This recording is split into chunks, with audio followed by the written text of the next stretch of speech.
મેલડીમાંનું વ્રત. આ વ્રત કારતકને ભાદરવા સિવાય કોઈ પણ મહિનાના મંગળવારથી શરૂ કરી શકાય છે. આ વ્રત 11 મંગળવારનું હોય છે. 12મા મંગળવારે વ્રતનું ઉજવણું કરવું. આ રીતે 3 વખત વ્રત કરી આજીવન વ્રત કરી શકાય. મંગળવારે સવારે બાજોટ કે પાટલા ઉપર લાલ વસ્ત્ર પાથરી માની છબી કે ત્રિશૂલની સ્થાપના કરી 5 લાલ રંગના ફૂલ મૂકવા. ઘીનો દીવો કરી જેટલામાં મંગળવાર હોય એટલી અગરબત્તી કરવી. માને ચાંદલો કરવો અને વાર્તા કરવી. ઉત્તર ગુજરાતમાં નાનું સરખું ગામ હતું. તે ગામમાં નારાયણ નામે ખેડૂત રહેતો હતો. તેની પત્નીનું નામ મંગળા હતું. આ ખેડૂત પતિ પત્ની ખૂબ જ ગરીબ હાલતમાં જીવતા હતા. તેઓ ગામને છેડે મોટી વાસથી બનાવેલા ભાંગ્યા તૂટ્યા ઘરમાં રહેતા હતા અને મહેનત મજૂરી કરીને પેટ ભરતા. ઘણીવાર તો તેમને ભૂખ્યા પણ સૂઈ રહેવું પડતું. આ બંને પતિ પત્નીને માતાજી પર અપાર શ્રદ્ધા હતી. તેઓ પોતાની ગરીબાઈનું કારણ પોતાના પૂર્વજન્મના કર્મને ગણતા હતા. તેઓ કહેતા કે આપણે ગયા જન્મમાં કેવા પાપ કર્યા હશે કે આ ભવમાં આટલી ગરીબાઈ ભોગવવી પડે છે. આ ઉપરાંત તેમને ઘેર શેર માટીની ખોટ પણ હતી. છતાં બંને જણા હસતું મું રાખી જીવન પસાર કરતા હતા. એવામાં દુકાળના દિવસો આવ્યા. ચોમાસાના 4 મહિના કોરા જવાથી ગામમાં ભૂખમરો ઊભો થયો.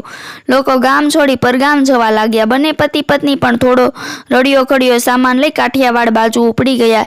એ વર્ષે કાઠિયાવાડમાં વરસાદ સારો થયેલો. તેઓ દરિયાકાંઠે ઝૂંપડું બાંધી રહેવા લાગ્યા. શરૂઆતમાં છૂટક મજૂરી કરીને પેટ ભરવા લાગ્યા. પછી તેમને એક પથ્થરની ખાણમાં કામ મળી ગયું. મંગળા સવારે વહેલી ઉઠી રોટલા ઘડી સાથે ડુંગળી અને ગોળ લઈ ભાથું બાંધી દેતી. પછી બંને પતિ પત્ની સૂર્યોદય સાથે જ કામે નીકળી પડતા. કારણ ખાણમાં જેટલું વધારે કામ થાય તેટલી વધારે મજૂરી મળે. ઝૂંપડીએથી ખાણે જતા રસ્તામાં એક દેરી આવતી. આ દેરી મેલડીમાંની હતી. તેની પાસે હંમેશા મંગળા ઊભી રહેતી અને 2 હાથ જોડી પોતાની ગરીબાઈથી દૂર થાય અને સુખ શાંતિ મળે તેવી પ્રાર્થના કરતી. આ દેરીમાં 3 પથ્થર ગોઠવી એક નાના ટુકડા ઉપર સિંદૂરથી ત્રિશૂલ દોરેલો પથ્થર મૂક્યો હતો. અહીં કોઈ ધૂપ દીપ કરતું ન હતું. ક્યારેક વરસના વસલે દિવસે કોઈએ દીવો કર્યો હોય એમ લાગે. મંગળાને આ દેરી સાથે માયા બંધાણી. તે દરરોજ હાથ જોડી પગે લાગી પછી જ કામ ધંધે જતી. તેને આ દેરીમાં માની જાગતી જોત હોય એવું ભાસતું હતું. આમ આ બંને પતિ પત્ની કામ ધંધો કરી શાંતિથી જીવન પસાર કરવા લાગ્યા. પણ કુદરતની આગળ બધું નકામું. અચાનક નારણના પગ પર પથ્થર પડતા તેના પગે સોજો ચડી ગયો.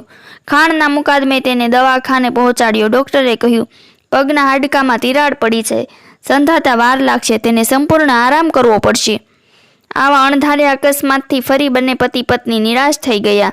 છતાં મંગળાને કુદરતી શક્તિ મળી હોય એમ તે બોલી, તમે જરાય મૂંઝાશો નહીં. મને પેલી દેરીવાળી મેલડીમાં પર અપાર શ્રદ્ધા છે. તે જરૂર આપણી સામે જોશે. મંગળા રોટલા ઘડી પતિને પહેલો કોળિયો જમાડી તેમને પગે લાગી ઝૂંપડીની બહાર નીકળી. રસ્તામાં દેરી આવતા તે પગે લાગવા ઊભી રહી. તેણે જોયું તો કે દેરી પાસે એક ધોળી પણ મેલી ઘેલી સાડી પહેરેલી શરીરે સુકલકડી જેવી ડોસી બેઠી હતી. તે બોલી, દીકરી, હું 2 દિવસથી ભૂખી છું. બટકું રોટલો હોય તો આપ. મંગળાએ તો પોતાના ભાતામાંથી રોટલા, ડુંગળીનો દડો અને ગોળ કાઢી ડોશીમાને આપ્યા. ડોશીમા તો હપાહપ કરી બધા જ રોટલા ખાઈ ગયા. મંગળાએ વિચાર્યું કે માતાજી કેટલા ભૂખ્યા હશે કે આખું ભાથું ખાઈ ગયા. આજે હું પાણી પીને ચલાવી લઈશ. ભાથું ખાઈ ડોશીમાં બોલ્યા, દીકરી, ભલું થશે તારું. જેવું મારું પેટ ઠર્યું એમ તારું પણ પેટ આ ડેરીવાળી માતાજી ઠારશે. મંગળા ડોશીમાને પ્રણામ કરી કારખાને પહોંચી. આખો દિવસ કામ કરી ઘેર આવી. સાંજે ડોશીમાના જ વિચાર કરતી સૂઈ ગઈ. બીજે દિવસે તેને ફરી ડેરી પાસે ડોશીમાને જોયા એટલે મંગળા બોલી, માડી, આજે તો તમારા માટે ભાતું લાવી છું, લો ખાઈ લ્યો. આમ કહી તેને ડોશીમા આગળ રોટલો અને ડુંગળી ધર્યા. ડોશીમા તો જલ્દી ખાઈ ગયા. ડોશીમા ખાતા ખાતા બોલ્યા, દીકરી, તું બહુ દુઃખી હોય એમ લાગે છે અને તારો ધણી ક્યાં છે?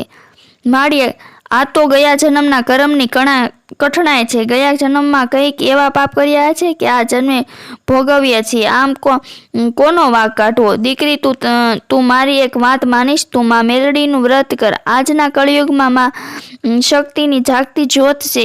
એનું વ્રત કરવાથી તારા બધા જ દુઃખ દૂર થશે.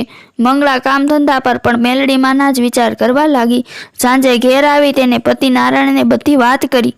બંને પતિ પત્નીએ માં મેલડીના એક ટાણાના 11 મંગળવારના ઉપવાસ શરૂ કર્યા. 5મે મંગળવારે તો નારાયણ હાલતો ચાલતો થઈ ગયો અને ફરી કામ ધંધે જવા લાગ્યો.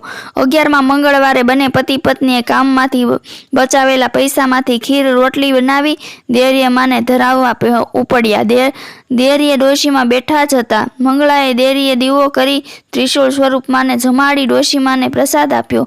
ડોશીમાં પ્રસાદ આરોગી અંતરથી આશીર્વાદ આપ્યા અને બોલ્યા, તારા મંગળવારનું વ્રત ફળી ગયું છે. પછી તેઓ ઊભા થઈ નારાયણને કહ્યું, બેટા, મારા ગયા પછી હું જ્યાં બેઠી છું ત્યાં ખાડો ખોદજે, માં મેરડી તારી બહારે ચડશે. આમ કહી આંખના પલકારમાં ડોશીમાં અદૃશ્ય થઈ ગયા. નારાયણ અને મંગળા તો આખો જોડતા રહી ગયા. પછી ડોશીમાં કહ્યા પ્રમાણે નારાયણ ત્રિકમ પાવડાથી માટી ખોદતો ખનખન અવાજ થયો. માટી ખસેડી નારાયણે જોયું તો તાંબાનો ઘડો દેખાયો. તેમને ઘડાનું ઢાંકણ દૂર કર્યું તો અંદર સોના મહોરો ભરેલો તાંબાનો ઘડો જોઈ બંને પતિ પત્ની અવાક થઈ ગયા. મંગળા સોના મહોરો જોઈ રડવા લાગી અને બોલી, હું કેવી દુર્ભાગી કે મારા મેલડી માને ઓળખી શકી નહીં. તે ખૂબ જ પસ્તાવા લાગી. પછી બંને પતિ પત્ની તાંબાના ઘડાને ત્યાં જ દાટી દઈ પાછા ઘેર આવ્યા.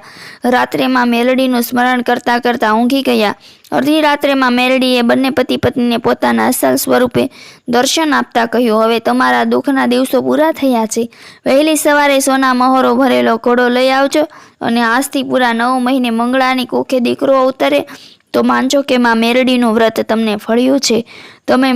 તમને મળેલા ધનનો સદુપયોગ કરી સુખ ભોગવજો.